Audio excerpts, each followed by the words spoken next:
The North Pole expedition is the most difficult expedition on the planet. Sir Ranulph Fiennes, who's the patron of the expedition, described it to me as the most dangerous and difficult expedition anybody can do on the planet. Marked out of 10, the South Pole is a 4, Mount Everest is a 6, and the North Pole is a 10. And it's because it's a moving ocean. It's unpredictable. You can't plan each day. You've got to see what comes at you. There's open water, which is climate change related, very thin ice, chance of polar bears around, and so there's lots and lots of dangers involved in this expedition. It's a real thinking expedition. So in one way I'm very excited, and another way it's healthy to be frightened as well.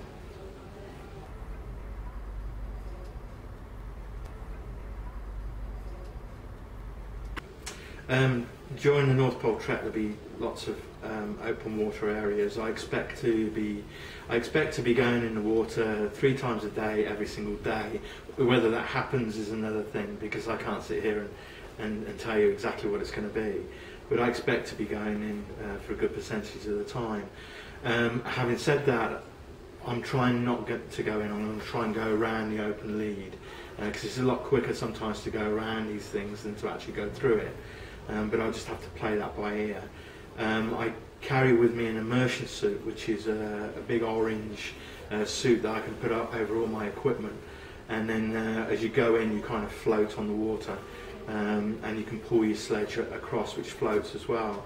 And the water is generally, it's not warm, but you can, with all your equipment on, and if you're not wet, then you can sort of a chance to going across the water, no problem.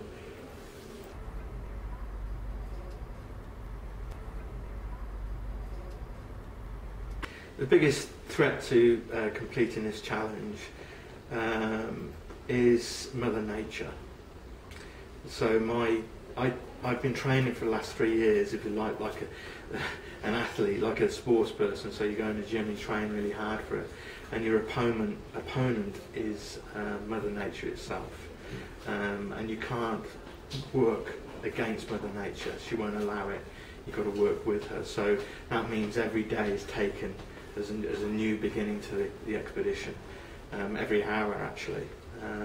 But by going from the North Pole back to the Canadian coastline, you're actually going with the drift of the ocean. So you're actually working with Mother Nature in that respect. If you go the other way, you're going against the drift, so it's a lot more difficult. So I am working with her.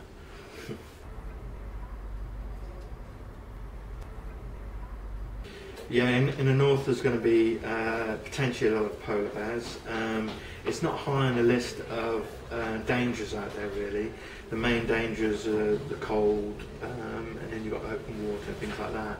And polar bear is right down. So even if you do see a polar bear, it's not necessarily a dangerous thing. I've seen 18 close up at different times over a span of different expeditions, and we've never had to sort of injure one or put one down, because you can predict where they are. You can, through the footprints, through open water areas, and you just deal with it when they come up. The best way to deal with the polar bear is to scare it away. Using pots and pans is a good way. It's a different noise, you see.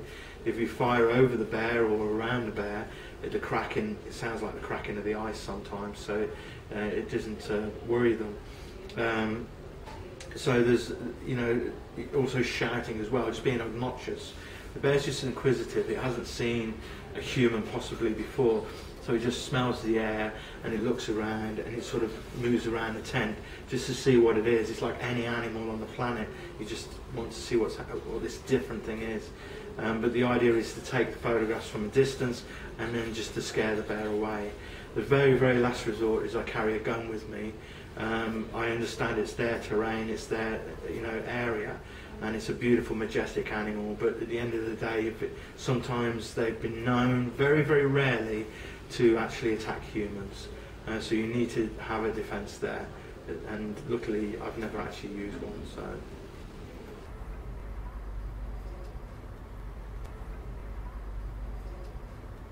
I'm very scared, very apprehensive, very worried. But as I tell students in schools, you know, people get worried when they move on to another year or another school or take another job or whatever, and it's not being scared, it's actually a feeling of change. So it's a complete change in someone's life, which is the butterflies going around in the stomach. You know, I had this when I was a kid, when I was about 6 years old. I sneaked out the house and went up to the shops and bought some sweets and came back without anybody knowing. I had this feeling of butterflies in my stomach. And that's the same feeling I get today. It's the feeling I've got now of going to the North Pole. And it's excitement, and it's why I explore. It's a pure reason why I explore. It's just the child in me, just seeing what's around the next corner.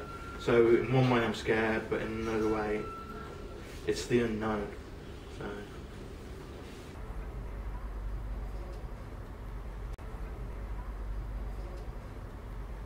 The expedition itself has changed slightly in the fact that I've had a lot of the logistics from the guys in Canada saying that the chance of actually moving from the Canadian coastline and making it to the North Pole is very difficult because of the fragile ice. So my intention is to be flown out by a long-range Russian helicopter to the centre of the Arctic Ocean, to the North Pole itself, and to be dropped off in the most dangerous, fragile environment you can think of. The helicopter will then go away. I'll then walk the 500 odd miles to the Canadian coastline from there. So it's the same route but from a different angle. And the difference is the flow, the drift of the ocean goes towards the coastline. So I'm actually working with Mother Nature. When I first laid out the plans for the expedition, part of this was saying it would be a record. A lot of explorers nowadays say they're going to do a record, they're going to do a world first, they're going to do this and that. Well, I know I've come out with this, but it's not actually what I am as an explorer. I prefer to explore the environment and let people know about it. So that's my sort of main drive in all of this. It's not a world record anyway, it's a world first attempt, so it can never be beaten if I achieve it. And of course I've done the South Pole now. I became the 8th person in history to walk to the South Pole unsupported and solo. And there's only been one other person who's done the North Pole before solo unsupported. So if I'm successful in this, I'll be the 2nd person. And to do it actually back to back, so the South Pole first and then do the North Pole straight afterwards. If I succeed in that, I will be the first person. But there's a long way to go before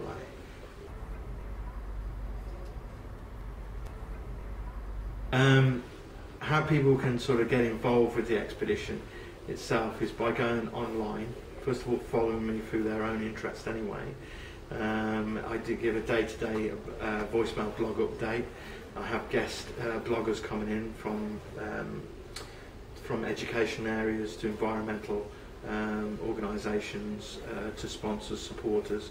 So it's like a magazine, if you like, online. So it'd be great for them to go through on that. If they want to actually get involved with the expedition, it's what the whole of the North-South Solo expedition is about. So they can go on to donation and donate basically their time and put action into the environment rather than actually donating money. Because nowadays money is very tight with people, and you prefer people to understand the environment a lot more. So it's about taking responsibility for yourself, for the environment, and this is a great way of doing it.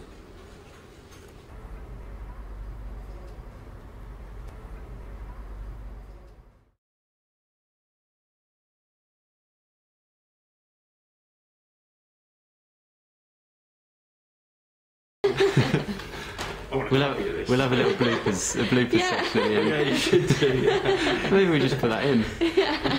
I should have picked that up, right?